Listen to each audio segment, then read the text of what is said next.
నెల్లూరు జిల్లాలో సీనియర్ జర్నలిస్టుగా గుర్తింపు పొందిన అంతిమ తీర్పు బ్యూరో ఇన్ఛార్జ్ నయీం ఖాన్ ఇటీవల స్టంట్ వేయించుకుని నెల్లూరు నగరంలోని జెండా చెట్టు వీధి 43వ డివిజన్లోని తమ నివాసంలో విశ్రాంతి తీసుకుంటున్నారు.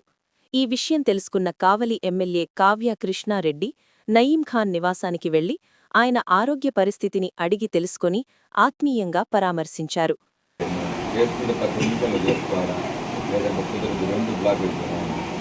అయిపోయినా మాకేం తెలుస్తాను ఈ సంగతి టెస్టింగ్ కోసం వచ్చాము. లాప్ ఇరుగు పెట్టేసి ఈ మాట రామా ఇరుగు పెట్టేసి చేసుకుంటే 10 నిమిషాలు చేసుకోవాలా, లేదంటే కుదరదు 2 బ్లాక్ పెట్టుకున్నాము. వచ్చాము గోగోలు దగ్గరకు వచ్చిన వ్యక్తి కొంచెం తేనె అది మాకు గ్యాస్ ట్రబుల్ వచ్చింది లేదు. నేను గోగోలు కాదు 900 లాగాను. పనికి ఇచ్చిన కాదు పనికి ఇచ్చిన ఎక్కువ తీసి హార్ట్ అటాక్ బ్లడ్ టెస్ట్ ఇప్పుడు ఎన్నింటిలో లేదు. సరే అని చెప్పేసి యాంజియోగ్రామ్ తీసుకోవాలి.